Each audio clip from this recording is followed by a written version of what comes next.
Welcome, friends. This is Harshad Parikh inviting you to listen to some of my short writings on philosophy, religion, psychology, spirituality, education, Krishnamurti, and nature. I hope you have a good listening. This is audio tape number 57, article number 349. It is about walking and talking with some future educators. It was a pleasure to go for a walk with some young prospective educators who have come to Rishi Valley to observe how teachers teach various subjects in this school. It was good to talk with them about Krishnamurti's teachings as understood by me through some old immortal songs from Hindi films about love, beauty of nature, mystery of the mind, and the transformation of life. Article number 350. It is about an experience with a bird. Some days ago, I shared an experience I had with a big snake on Meditation Hill many years ago in Rishi Valley. On the same hill, I also had a strange experience with a big bird which flies very high effortlessly in the sky. I share this experience now, which happened some years ago. One day, after meditation on the hill for about 20 minutes, I came down in the valley. I looked at my watch to find out what time it was, but my watch was not there on my hand, so I thought I forgot it on the hill. I rushed back to the place where I was meditating and had kept my watch, but my watch was not there. I saw a big bird flying close to the place. I believed the bird was attracted to my watch and had taken it in its beak. I came back to the valley without the watch. Next day, I had to go to Bangalore for some work, and so I could not go up the hill. But on my journey to Bangalore, I was talking with the bird in my imagination. I was telling the bird, "Please bring back my watch. It is of no use to you, and I have no other watch with me." A day after I came back from Bangalore, I went up the meditation hill. I saw my watch in a ditch near the place where I meditate every day.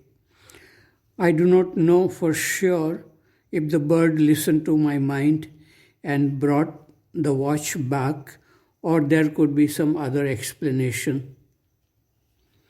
I have heard stories about holy men who could communicate with birds, but I am not like them. Anyway, I was happy to get back my watch. Article number 351. It is about a different kind of learning. Is there a kind of learning by which learning about all subjects become interesting and enjoyable? This is a question which came to my mind just before I had a culture class with students of class 8A in Rishi Valley School. That is the learning about our mind which goes on thinking unconsciously as a habitual mechanical movement. Because of unawareness, we become bored and tired, become a victim of fear, anger, jealousy, conflicts in relationship. The mind keeps on changing every moment And out of thinking comes the sense of self, which is the source of or breeding ground of many problems which drain our energy and make our life meaningless. It is possible to be aware of our thinking process. A kind of film is going on within our mind. People who are deeply interested in watching this film within the mind have the possibility of true freedom. Then one can learn all subjects with awareness, curiosity, and without getting tired and bored. Self discipline comes out of such learning, which makes life happy, healthy, and creative every day. This kind of learning is endless. If teachers have learned this art, they can communicate it to students, show them the beauty of such learning. Article number 352, it is about going round and round. Many years ago, I and a friend were walking on a street of a city in USA. From a distance, we saw a group of people standing in a circle and laughing. When we came close, we saw a mouse at the center of the circle. It had a short tail and it was trying to catch the tail. Unable to catch the tail, it was going round and round. It was unaware of people standing around and laughing.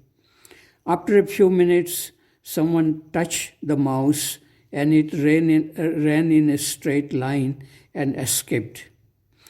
Are not we too like that little mouse, going round and round in thinking and unaware of what is happening around and also within us?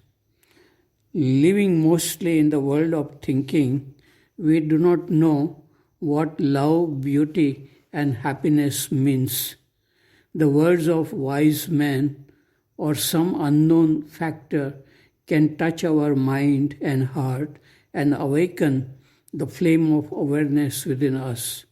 Then we can move straight with a feeling of love, beauty, and happiness which cannot be destroyed by the materialistic culture of modern society.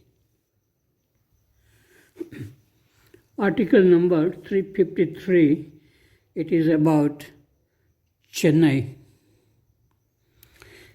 Chennai greets you first with hot and humid air and then with auto rickshaw drivers who demand more than double the fare by the meter and still ask for extra money at the end.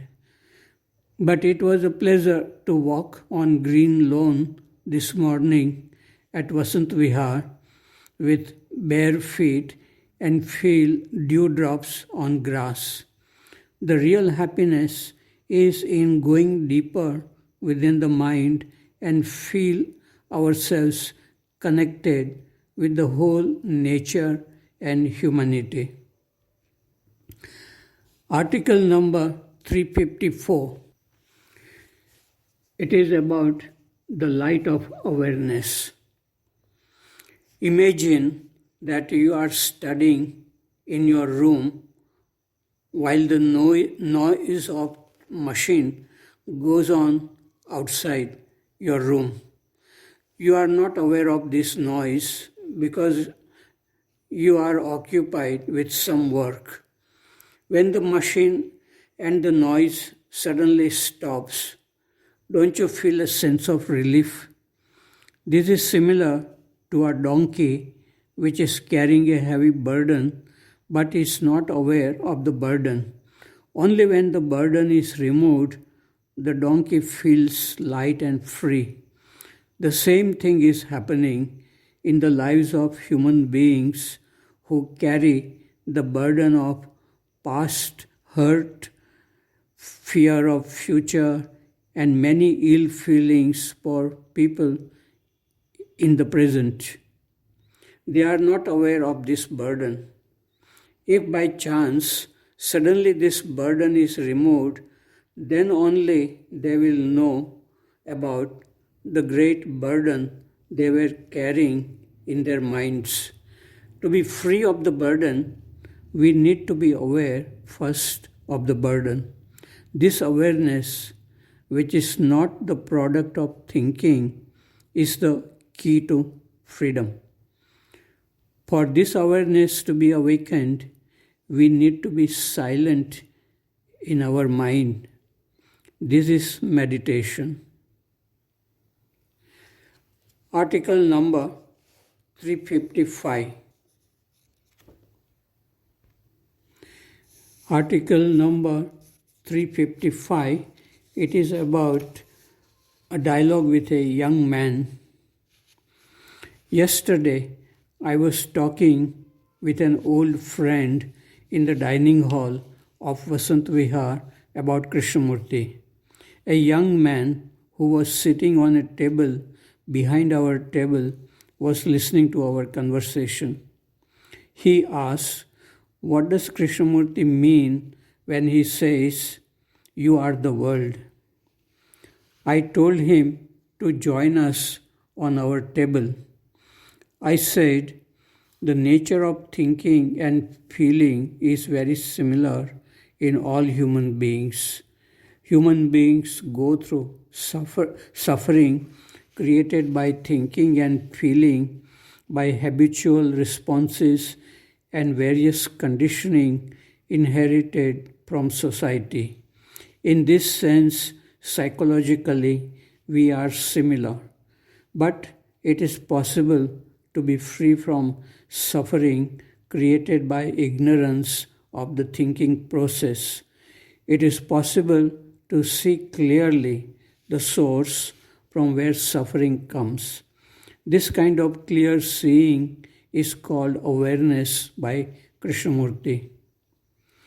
The young man said, "I am aware when I am here in Vasant Vihar. I sit alone and there is no one to disturb me here. But when I go to my office in the university, there are people who create problems for me by their intentional bad behavior. Also at home, my parents force me to go to temples, eat meat, etc. They don't allow me to be at peace."